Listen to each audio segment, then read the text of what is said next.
What is up, guys? Welcome back to another video by the Jedi In Exile. I'm It's Tats, joined once again by the Norfolk Lion. How are you doing, Howdy. Brian? Yeah, good man. How are you? Yeah, good, thank you. Today we're going to be chatting about, I'm going to say it's controversial. What is probably... What everything's controversial in the Star Wars Oh, universe. you know it, but it's widely kind of criticized as one of the worst Star Wars movies. So today we're going to be discussing the 2008 animated Clone Wars movie, which was kind of at the time Star Wars' first dive into fully kind of computer animated movies. Runs for I think about an hour 40, so kind of at the time feature length. So talk to me about it. What are your thoughts? Well, you know what? I'm going to go on record. I actually really liked the film. so, so for me, it was. I mean, there's a load of key points that we're going to talk about, obviously, and the introduction of some really now beloved characters who at the time maybe weren't that well received, but I think that's what we wanted, wasn't it? We wanted to see because the Clone Wars is mentioned in A New Hope. Obi-Wan obviously talks about it, and we get the feeling just from seeing the original films, just from that kind of Obi-Wan kind of having, you get the sense he's having a flashback in his head when he talks about the Clone Wars. Like it must have been this huge event, and it starts in Episode 2, and then it's basically finished in Episode 3. So we don't actually see anything in between. So this concept, I think, at the time, people were like, it's amazing. This is kind of, I'd say probably 50% of what we want because we're going to get some more storyline. But I actually have to say, I really enjoyed the film. It had some beloved characters in it. It set things up nicely for the series, which I know we'll do another video on. I know the series is all a bit higgledy-piggledy, but they've taken some really great things about Star Wars and kind of added to it in this film. So, my first comment is I actually do like the film. I So think the storyline's actually decent. The animation's good. We get introduced to some clones. Ahsoka, like that's the biggest thing for me is the introduction of Ahsoka, who now, at the time, I think the film is ripped because of her character in there. yeah, Um, Whereas now she's like one of the most loved Star Wars characters, and that is a credit to Dave Filoni and the team at Star Wars and Lucasfilm for character development, which is what you want in a series. so I'm gonna kind of follow up and just kind of say that when I first watched this, I remember being bought this for on DVD for a birthday a long time ago. Watching it the same day and kind of going, do you know what? As a kid, I was like, I'm excited to see a bit more. Rewatching it when I was slightly older, I was like, it's a bit rubbish. Having rewatched it again, and I found this through rewatching Solo and Rogue One as well, they're actually not as bad as I remember them being. I think I just watched them at the time, disliked them, and so thought, do you know what? I'm not going to watch them anymore, Yeah, and I really. think this is so different, isn't it? I mean, the fact of we'd only ever had like the normal Star Wars movies, and we'd had the kind of the first Clone Wars, which was very much set up as like I think a kid show, Mm-hmm. um, very much so. Whereas this was a kind of different kind of Star Wars show, wasn't it? And well, film that then led into a series. That this is a big part of the storyline. Like this is storyline, and so you need to kind of watch it to then get. We've lost Brian slightly. Um, And we we were lost. just saying how my internet was really good. Hey, it's Oh, all I'm good. back. I'm back. I'm Yeah, back. it's what happens. This is what happens with Norfolk. I'm glad that you brought up the animation though, because one thing that I will say for those that haven't seen this but have watched the Clone Wars TV series, I don't know why you would have done that, but if that is the case, the one thing I did notice having watched the Clone Wars TV series, obviously much more recently, the newest season came out 2020. Yeah. So 12 years between this movie coming out and the final season of Clone Wars and things like the Bad Batch last year, so 2021. The animation kind of detail and standard is slightly lacking in this movie compared to those, purely down to the technology that was available Yeah, at the time. technology. Yeah. So don't go Yeah, into this absolutely. expecting the same kind of standard as you got in some of the later series of Clone Wars and stuff. But I think it's great for the time. For 2008, it was pretty solid. Yeah, yeah. I Um, think it's interesting as well how the film was absolutely panned when it came out, yet the whole Star Wars fandom was gagging for season 7 of Clone Wars to come out. and Like it's I obviously it's like the evolution, is it? And Ahsoka was seen as like the ruin of the Star Wars universe. And now after the sequels have come out, everyone's like she is going to be the savior. Um, I think you've hit the nail on the head that people hated her. I yeah, disliked her the first time I watched this because yeah, for the same reason that I said that I disliked Anakin in Phantom Menace and Clone and Attack of the Clones a little bit, which is that she's kind of a bit whiny, bit of a kid, but that is how people of that sort of age potentially behave. And yeah, it's just an interesting one to now see where they've yes. gone with it. I didn't like her as a character because I thought, why have they introduced her? Like, how are they going to play this off? As my dogs go absolutely mental. They hate her as well. They hate her as Yeah, well. See, yeah, you can tell. I've just mentioned her a couple of times, and they're going nuts. um,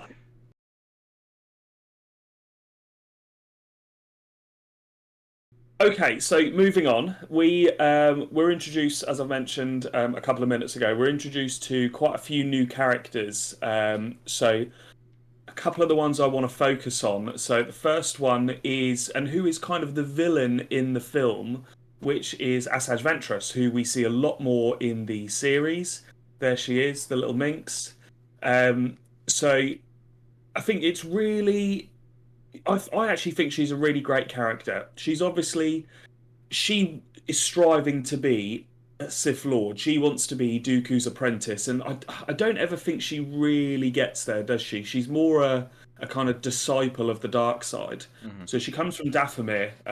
She's part of the Witches of Dathomir tribe.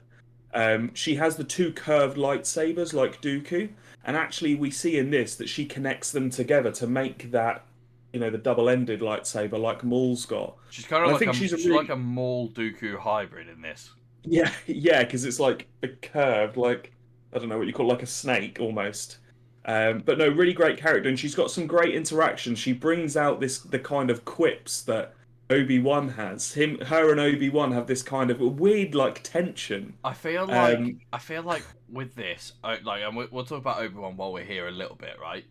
I feel like this was a really true kind of representation of what we expect Obi-Wan to be, which is yeah, that kind of it's the dry suave, British humour. yeah, like that Yeah, suave, like debonair, but also kind of doesn't take himself too seriously, throws a few jokes in there, like almost yeah. kind of like he's toying with her a little bit because he knows that she's not like a fully fledged threat, if that makes sense.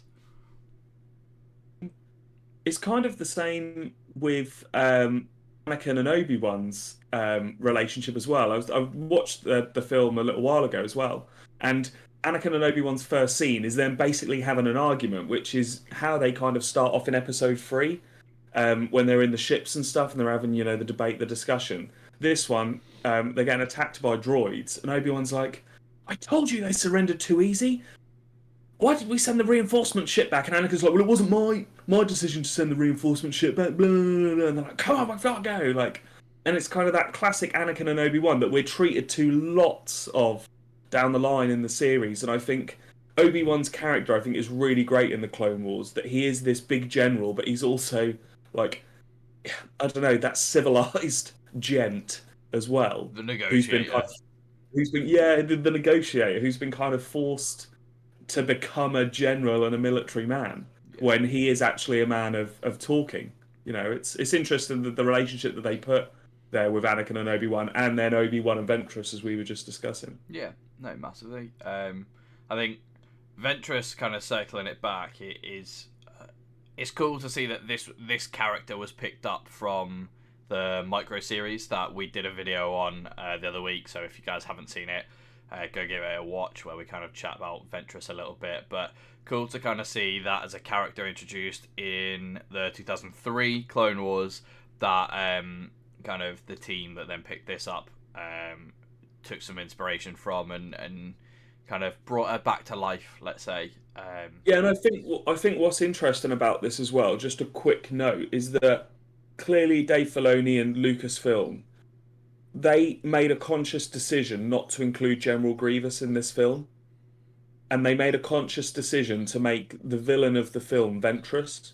So I know that Dooku is in it, and him and Anakin have a fight towards the end of the film, but Ventress to me is the main villain in this film, and they've made a conscious decision to do that and kind of remove Grievous from it because we don't. When this came out, we didn't really know when it was set. We didn't know whether it was straight after Attack of the Clones, whether it's halfway through the Clone Wars, towards the end of it. We had no idea really. And the fact that Grievous isn't in it, I actually quite like that. Obviously, they knew they were going to be doing a series, which we didn't quite know at the time. So clearly, the series with Grievous, he is the main villain in the series. I think this film just worked quite well with having Ventress as kind of baddie number one, if you like. Yeah, no, I completely agree. It's nice to see her get some proper screen time. Yeah. Obviously, they continued her kind of story arc in the series as well, so really nice to kind of see that. And she had a good story arc in the series, actually. I thought she had a really good story arc. Yeah, no, massively, mate. We'll save that one for some of the Clone Wars episodes that we're going to do. We'll go into that one in a little bit more detail. Yeah, another character. So moving on, another character that we got to see, which was really really nice, was Rex. Who have we got a photo of? We haven't. Of Rex somewhere? No, but we've got Captain Rex is introduced now. Again, we didn't know at this time how important he was going to be in the storyline. Obviously, it's easy to look back now and be like, "Oh my God, it's Rex." He appears in the Rebels series. Obviously, he's all the way throughout the Clone Wars show. We don't, well, yeah, obviously we don't see him in episode 3 of the film, but he's there and he's such a great character. And it was kind of a very subtle introduction. I think the creators of the show must have thought, actually, we can expand on this later on. But we have Rex and Cody, who we know turns on Obi-Wan. But no, a really great character, Rex. And again, his development is really, really good, especially in that last series, obviously, of the Clone Wars Series 7. And I guess without wanting to cover old ground, it's nice to see his development with Ahsoka as well. Like the relationship they have in this movie is a little bit, obviously they've only just met each other. She's quite new, she's quite fresh, and she's maybe a little bit naive. And I think towards the end of the movie, he starts to see that a little bit. And he starts to warm to her a little bit, but at the beginning they don't have the best start. So to then kind of see where that goes within the Clone Wars is really cool. Yeah, no, awesome. And I mean, it was the return. We did see quite a bit of Dooku as well in towards the back end of the film because he's on Tatooine. Obviously, there we go. There's pointy face Dooku. People moaning about how they don't make animate. The people like Cad Bane, I'm thinking, everyone was like, he doesn't look like his animated self. Well, Dooku doesn't look like his animated self. Like, come on. Mr. Triangle Head. Yeah, I mean, I love it. And the voice actor in it, I don't know who is the voice actor, but he has the voice just on point. It's absolutely perfect. And what was interesting for me, though, and I'm glad you've picked this slide up, is that this, for me, Dooku and Anakin have this fight at the end. And it gives more meaning to the line to me in episode 3. And I spoke to you a little bit off camera about this, that the line Anakin says, "Oh, powers have doubled since the last time we met, Count." And everybody, when we saw Revenge of the Sith, was just like, well, I was like, well, in Attack of the Clones, you fought him for like 2 minutes and he chopped your fucking arm off. Yeah, so in this one, he's only going to chop half his arm off, and they're going to fight for 4 minutes. In this one, you're going to lose like a foot or something, and it's going to be over in like 3 minutes or 4 minutes. So I think it set it up for us knowing that obviously with the series coming that they could meet, more than once, because it seems unrealistic with Skywalker and Kenobi being such prolific Jedi Knights and Jedi Masters that why would they not face Dooku at some point? And we know they see Dooku probably once a series in the Clone Wars. Yeah. So no, and again, I like the Dooku character, really great character, and it's good that we saw a variety. I think that's why this film for me was really good. We've got all the main characters obviously are back. We see some Yoda, we see some Windu. We then get a few minor characters. We see a little bit of Aayla Secura, Plo Koon. We see the tiny amounts of them. We see, the Clone Wars as a whole. all the battleships, and we see like Jabba the Hutt. Like they could have chose a different storyline in this film. I like that they've included someone like a Jabba in this, and that his son has been kidnapped. It just And fleshes out that it character a bit brings, more, yeah, right? and it really, yeah, it really really does. It means you can bring Tatooine back into it, and there's that chat with Anakin and Ahsoka because Anakin's really moody being back on Tatooine, like obviously the memories of his mum and his childhood. Like it just enables a bit more of people who've watched Star Wars necessarily don't need to hear them say it, but we know Anakin's thinking about all of that. So Yeah, it's like those undertones to it all. I just think it's really clever to and bring someone like a Jabba back instead of bringing a brand new character in. no, definitely, and as I said, it fleshes the character because obviously, I don't in the main saga movies, it's not mentioned about a son or anything like that. So that's quite interesting. And actually, we've just finished doing our run on the Book of Boba Fett. What happened with the son? Why did the son not inherit the territories? It raises these sorts of questions.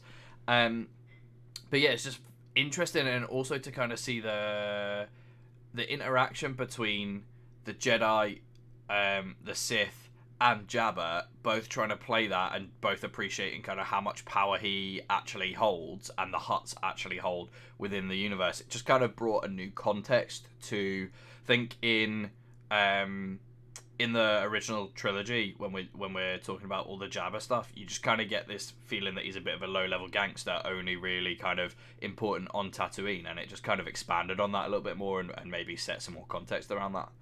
Yeah, and the fact that obviously logistically, militarily as well, that they need his shipping lanes and that he could, turn the tide of the war for one side or the other.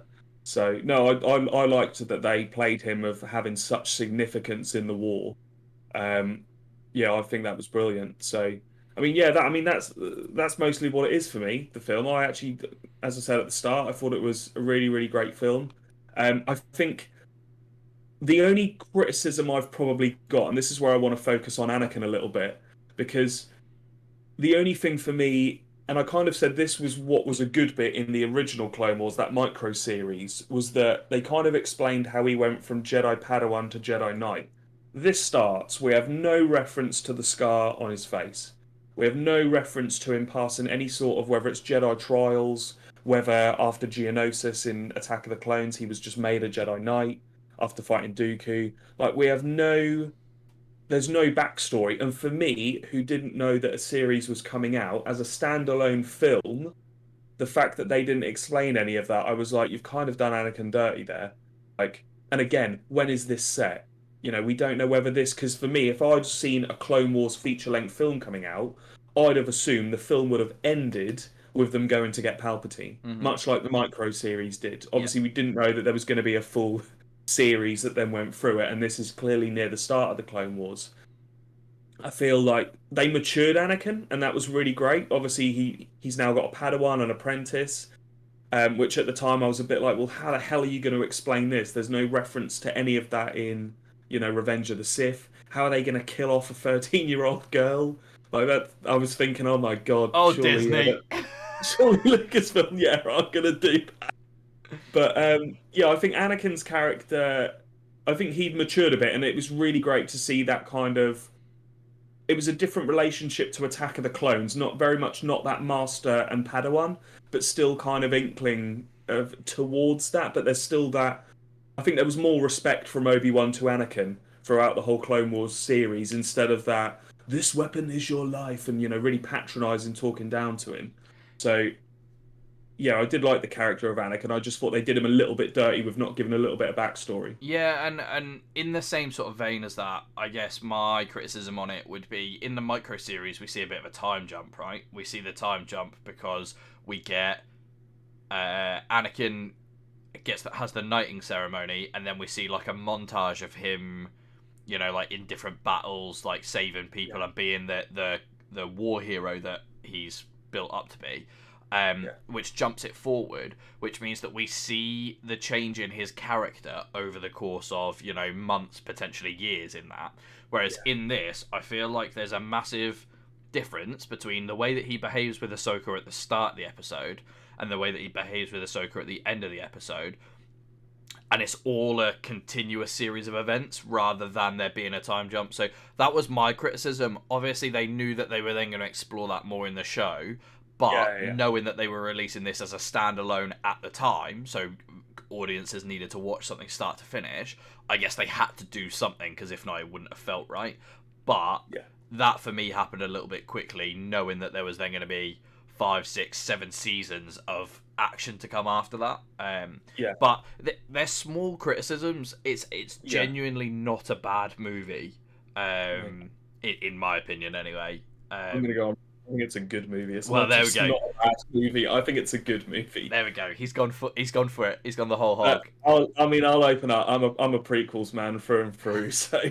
So I'm obviously going to say that. But no, I did think it was a good introduction. It was a good, now knowing obviously and seeing what we've seen, it was a really good introduction to the Clone Wars series. It was like a really long episode of the Clone Wars, Yeah. and I think that works. As a standalone film, probably not, but I think it works in teeing up the rest of the Clone Wars series.